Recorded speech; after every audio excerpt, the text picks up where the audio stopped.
It's an unboxing video. Today's one, it's back to my model kits. It's Airfix. It's the 1/48 Supermarine Spitfire Mk.V. Now this kit, it's 1/48 scale, it's a Spitfire.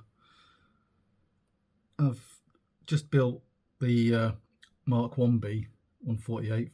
That's getting some paint at the moment. This is another variant on the Spitfire, the Mk.V, so it's a later model. It's a fairly new model kit, I think. It's a couple of years old. Might be older than that, someone can correct me on that. Comes with two markings. One's an American one, one's British. So the American one is Buckeye Don from the 336th Fighter Squadron, based at RAF Debden, North Essex. That's, if anyone knows Debden, it's just inside the M25 corridor, London. The second markings are for Squadron Leader Eric Hugh Thomas from number 133 Squadron, based at RAF Biggin Hill. Both of these are 1942 planes, so used obviously in World War II. On the box, obviously on the side panel here, you've got the markings, a little bit about the Mk.V, when it entered service and that, and the difference between it and some of the others. So it says the most common variant to be fitted with a B wing, which is just the shape of the wing, obviously. Different cannons it had. The kit itself, according to this, is 195mm for fuselage and 232mm on a wingspan, and it's 151 pieces. Skill level 2, so it's not too complicated, not too many parts. There's not much else on the box. Usual Airfix stuff. So let's get into it and have a look. I've also got in the stash, which I might review later, is another Spitfire variant, and that one I think is the Mk.16 or something. Again, it's in 1/48. The usual, just get out the plastic bag. Get rid of that. Now it's just a cockpit kit. Let's see how this differs from the 1A. And to be honest, not at all. That is the exact same sprue as used on the Mk.1B. All the parts are there. The various canopies, there's slight differences between a couple of these canopies, but not much. And now I've seen that, I know if I break any of these, I've got spares on my Mk.1B. So the fuselage, two bits on the first sprue. Moulding looks okay, there's not too much flashing on here. Now, if it's anything like the Mk.1B, there'll be cuts to be made on the fuselage if you want the door open or if you want a particular canopy type. This bit here, I believe, is different from the Mk.1. I'm just going to have a quick look. There you can see, yeah, it's got more rivets on there. No, actually it's not. It's identical. If I'm looking at the fuselage now, and yep, the fuselage is identical to my Mk.1. So that's probably the same sprue. Now I know when I built the Mk.1, I had quite a few odds and ends pieces left over, like spinners, props, there's loads of those. Even the engine cowling, there's 3 variants of that. So I'm expecting this to actually be the same sprues. I mean, it looks like it. That's different. So this is a different sprue, but that one is the same. Yeah, that looks identical to the Mk.1 sprue. Sprue B. This one's sprue D, and this is different from the sprue D on Mk.1. So we've got ram scoops. Again, the engine cowling. A couple of bombs on this variant. They're the wings. I'd expect these to be different. And it is, because these bits weren't on the Mk.1. And on the Mk.1, the gun hatches there are more gun ports on the bottom for the ejection of the shells. But otherwise, it doesn't look too different. And this sprue is sprue C, yeah. Again, another prop. This is identical again to the Mark 1. So actually, my Mark 1 that I had could probably have made 90% of this Mark 5. But just so you can see, there's not too much flashing on this one, I can see. The wings were an issue on the Mark 1. When I put these together, the gun ports didn't align very well. And the halves, when they went together, you had like where that gun port finishes, it didn't join onto that one. They were out slightly in height and left and right position. But these actually don't look quite as bad as the other kit. We then have the decals. So I'll get the right way up. Again, not much difference from the Mark 1. Obviously these are for the specific squadron markings, but this is fairly similar. Obviously you've got the cockpit controls, the instrument panel, which I'm never really happy about putting these on as decals. And I know you can get 3D printed decals from it, or resin parts and glass etchings, but I'm not doing that. This is going to be straight from the box, same as the Mark 1. Gun port tape coverings, they look quite nice actually, the markings. I'm probably going to do the 133 squadron, just because I like to keep everything with RAF. And then instructions. So this is going to follow, I'd imagine, identically to the other kit. Yep, all those first bits look the same. This is where the variations are going to come in slightly. That all looks, that's different. This step here, I believe that's not on Mark 1. I can't tell now because it's covered by the tape. But otherwise, it is gun ports, or the guns on this one, which aren't on the Mark 1, so that's different. Open or close canopies, and as you can see here, the door can be open, which I believe goes back to here somewhere. The instructions for if you want the door open, you've got to cut the side panel out. It's not like Airfix have already got that removed, and if you want it closed, you just fit the door in place. You've got to cut it, and that's why I don't like too much, because if you're not precise with the cutting, it can look absolute rubbish. And these are the markings. So this will be the USA one first. See, I'm not keen on the blue colour in there. I always note that the Airfix colour schemes, the colours obviously on the paper don't look anything like the colours you get when you actually paint them. Because on my Mark 1 it says it's part of the front of fuselage is in aluminium, but it looks very similar on their paper to this medium sea grey. The green doesn't look, I think, like the green wheel. Matte Ocean isn't quite the same. However, this is the one I'll probably build and go for when I do it. I don't think there's any actual real difference between the two. Unlike the Mark 1, there's some glaring differences in the two schemes. This doesn't look like it. It just looks like it's the decals and the paint job's different. The actual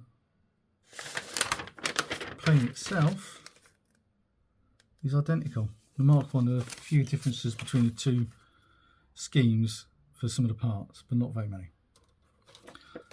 Well, that's the quick review. It is literally the Mark 1 with minor differences in the wings, and one screw is different. So if you've put together a Mark 1, or in fact, to be honest, let's face it, if you put together any of the other Spitfires in 1/48 scale, it's going to be almost identical. Hopefully this one will look nice next to the Mark 1 once it's put together. I can't see any reason why it wouldn't. Let's just put that one in there. There's not really anything to say about it. It is a Spitfire kit. It looks clean, not much flashing on the actual mouldings, not many parts. This is only level 2 after all. The box art is quite nice. A little bit confusing when you see the Spitfire upside down, because I thought the box was upside down, and obviously it makes it harder to see what you're getting. It's nice when it's that way up, but nice idea trying to show the box art with the plane inverted. It's a bit different, but apart from that, I'd say it's a box standard Spitfire. Right, let me just get hold of the other one. I might as well do that while I'm here.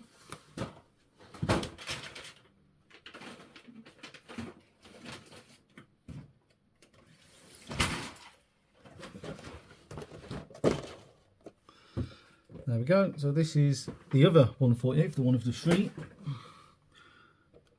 Again, this is now the FR Mark 14. So I said Mark 16, it starts Mark 14.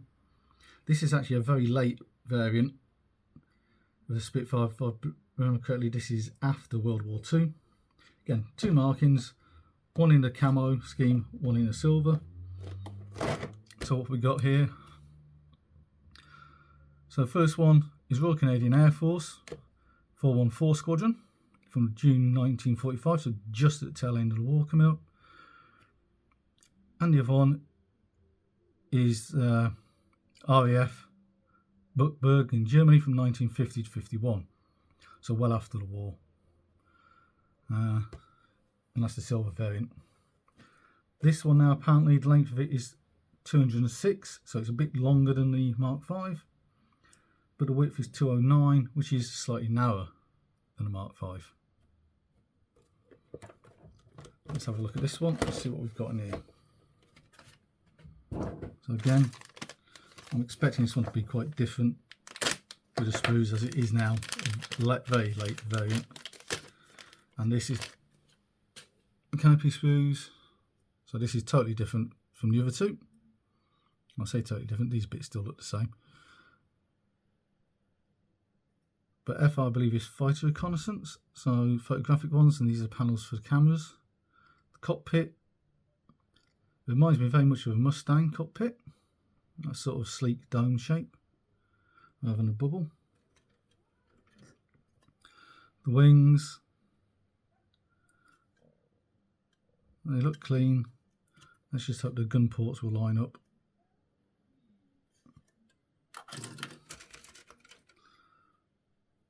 This one, Airfix putting pilots in their kit. I'm not building any of these with pilots. My eyesight's not what it was, so I can't paint these to do them justice anyway. But again, they're looking fairly clean. There's not much flashing on this lot. I can't really say the details fantastic. It's a 148th kit, so obviously the details should be better than 1/72, but as it's only a skill level 2, I wouldn't expect it to be great. This is nice though that you've got to clearly see the rivets, so some panel lining, and that will bring these out quite nicely. But that's sprues, that's the underside of the wing and under cage. I have noticed that with these Spitfires, the cockpit tends to come as like a basin or bathtub that you put together in 2 halves.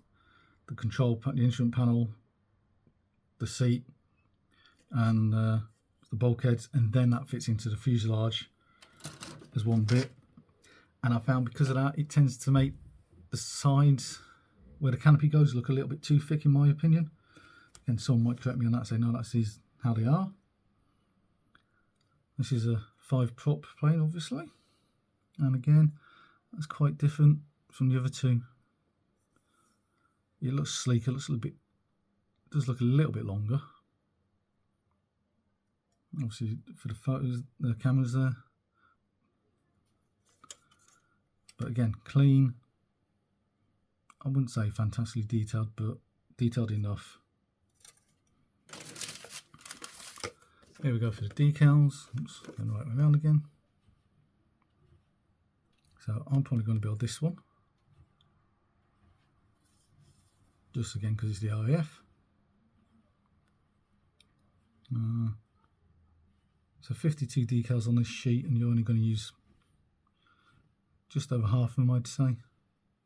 Depending on which one you do. Obviously these are the common ones. Instrument panel, that's a bit strange. I don't know if you can see that on the instrument panel here, but instead of being the shape of the actual plastic panel, this one here is a weird sort of dog leg shape. Fun getting that one in, but they're nice. The writing on these is quite clear,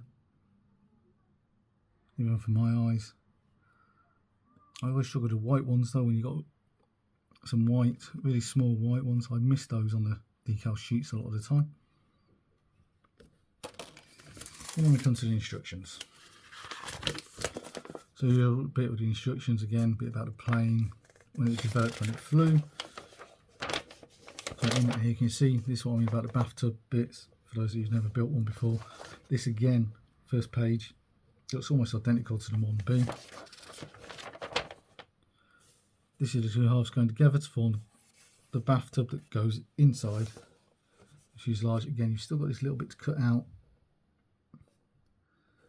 for the canopy to go on. You've got a bit here to cut for the door if you want the door open. It looks like there's a difference between the A and B markings with the actual plane, so cutting a bit off the tail fin there.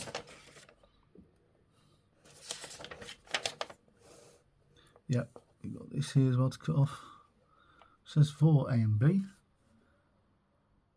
Cutting off the end of the wing, so this hasn't got a curved wing. This has got a flat edged. That's what it looks like. You all know, yes, the wing, there are some wing tips, they're the clear bits, okay.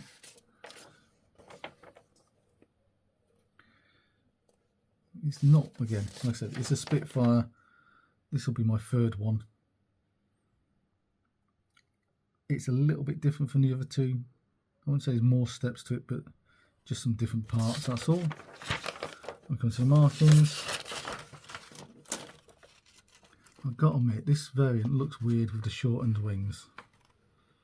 Stubby, you know, I'd call them stubby wings, but to me, I like seeing nice rounded ones. I know there is a Spitfire variant where the wings come out in quite an elliptical as well on the end. I can't remember what mark those, but again, some guy out there will know. It will be interesting to do this one in all silver as opposed to a camo. The other two will be in camos, so to have this one in silver might be a change. Würzburg, Germany, as opposed to Lüneburg, Germany. So whichever one are going to be German-based planes. No, I think I will go for the silver one. I get to do this. This one I'll probably make after I've done the Mk.V. The Mk.V is going to be the next build, even before I finish the Mk.I paint job. Again, parts look clean, not much flashing on there, but it's a Spitfire 148. I mean, I don't know how many Airfix do. I think there's 4 or 5 they're actually doing different marks.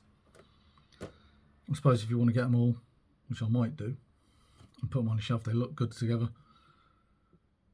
I'm more of a Harrier man myself, and that's what I'm doing. I've got 172nd and 148 Harriers to do, but taking a break from those while I do the Spits. So again, fairly nice kit. Nothing outstanding though, nothing to really grab you. To me, it's a Spitfire. They're always the mainstay of model kits, so I don't get excited about them. But some might out there, so all in all, an okay kit. There's not much else to say, really. Well, that's it for tonight then. That's 2 models instead of 1. That's going to be Squire Twist saying, see you later.